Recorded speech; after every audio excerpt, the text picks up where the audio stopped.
Hello, hello. VSG for Bree, for everybody that doesn't know. So, I have recently started my YouTube channel following and trying to attempt to vlog my VSG weight loss journey.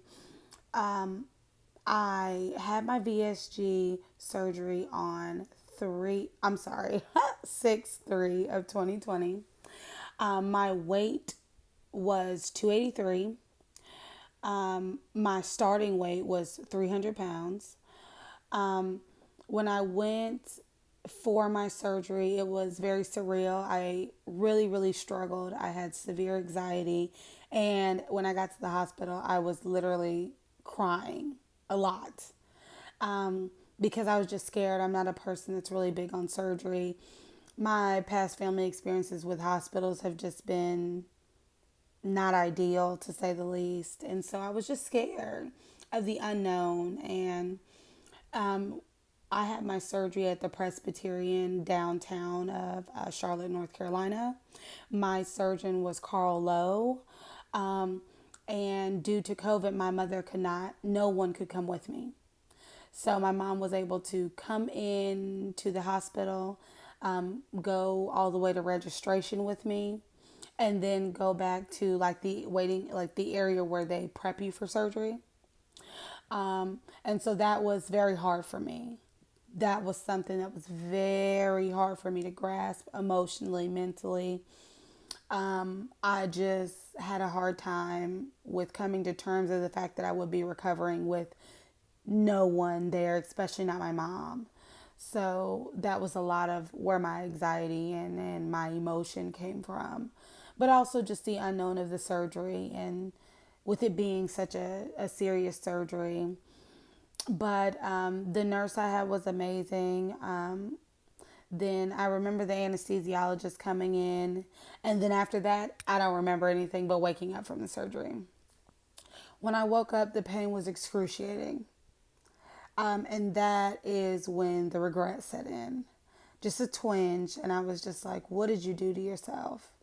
Maybe you should have tried to do this another way. And it was just unimaginable.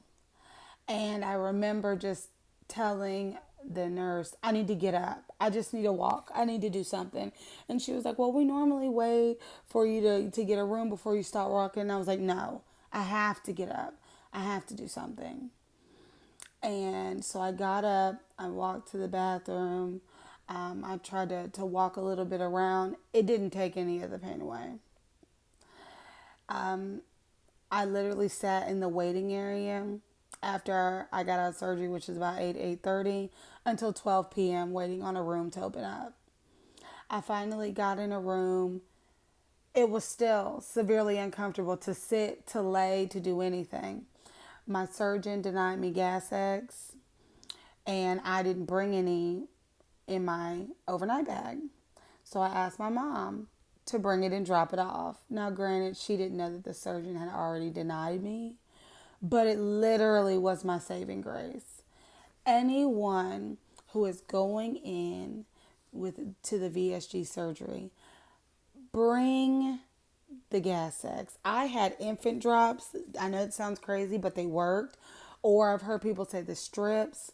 Just bring it in your bag because you never know. I know a lot of people, I've seen stories where it varies. Some people don't have any pain. Some people don't really have any gas pain after they start walking. A lady next to me, when we woke up from surgery, she was literally crying.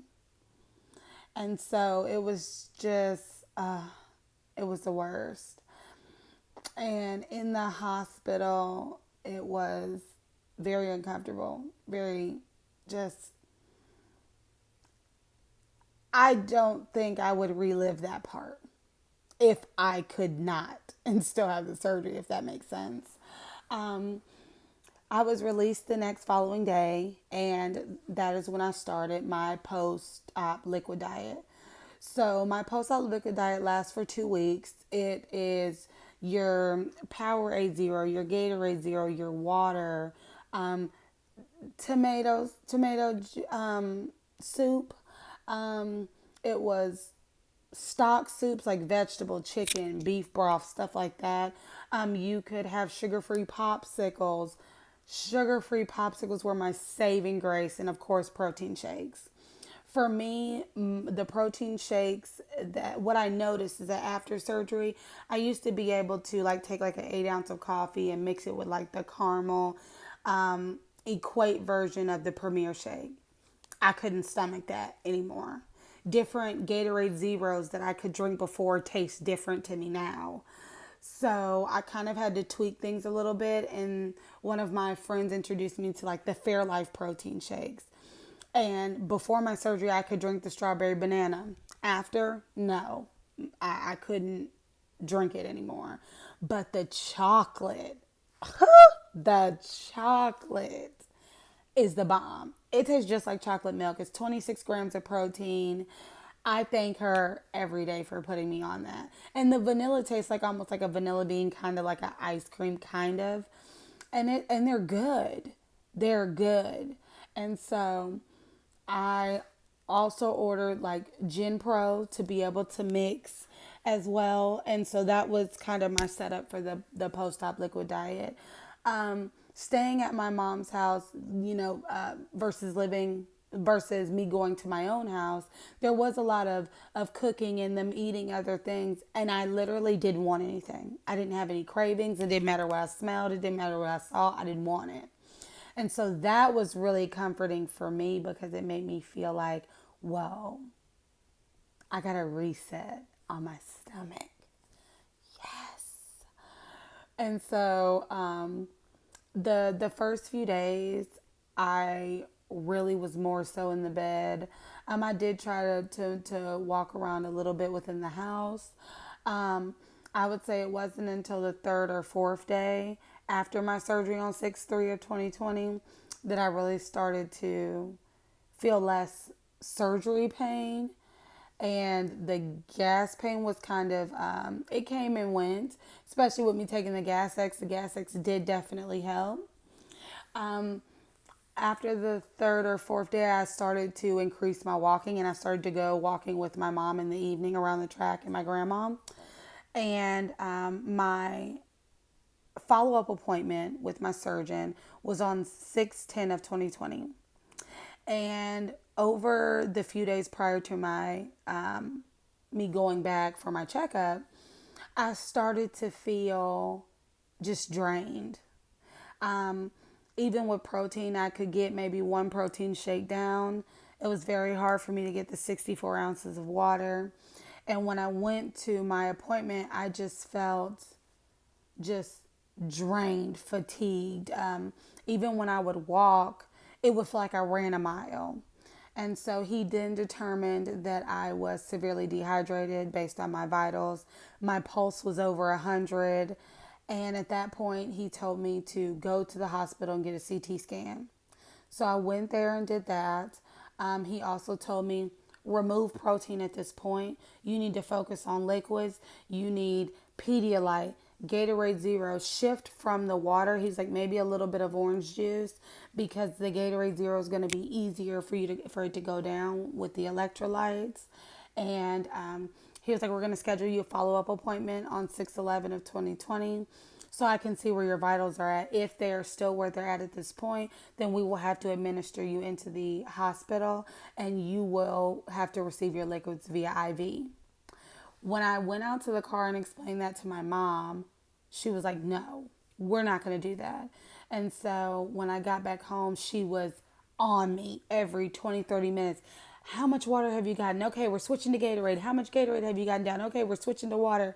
And when I went back to the doctor on 6/11 of 2020, my vitals were where they needed to be. He said my CT scan was good. And he still advised me at this point to more so just focus on the consumption of just hydrating my body at this time. And he was like, if you feel like you can, then maybe start taking a fourth of protein, bump it up to a half until you can get to a whole. But more so, you need to be focusing on just your liquids, because if you don't have protein for a week, that's not going to do a lot to you. But if you are dehydrated, that's gonna land you back into the emergency room or the hospital. And so I've really been just trying to focus on my liquids, and with all of that going on, that's kind of what's prevented me from making a follow-up video. But I did just want to document this, for anybody that's experienced this or that is, on the VSG journey in general. My starting weight was 300 pounds. My surgery weight was 283.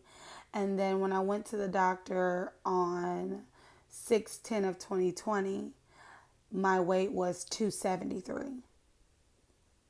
So I lost a total of 10 pounds in between my surgery date, which is 6/3 of 2020, and my post-op follow-up, which was 6/10 of 2020.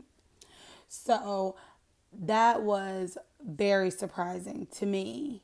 But nevertheless, I feel like I can't I'm excited to start this new life, this new chapter. I've been, looking at puree recipes. I've been looking at, different ways like keto recipes for thereafter. I'm just excited. I don't see a change in myself as far as weight. And I have honestly been continuously jumping on the scale, which I need to stop. It's a serious addiction, but honestly, I don't regret it. I I had a breakdown during my post-op time just because I just felt like, was this really the right decision? And I just, you just get in those moments where you're just hard on yourself and you're just like, did I do right? But other than those two instances, I have been excited about this journey and thankful and happy, and I'm still not hungry. My soft slash puree stage starts on 9/17 of 2020. So I am going to, be preparing my ideal puree meals. And I will make a video to share those and definitely share the ones that I've seen from other people. But yeah, that's pretty much the update for me. And please follow me, subscribe. Again, if you have any tips, any ideas, or you even just want to comment, just feel free to do so. BSG for Bree.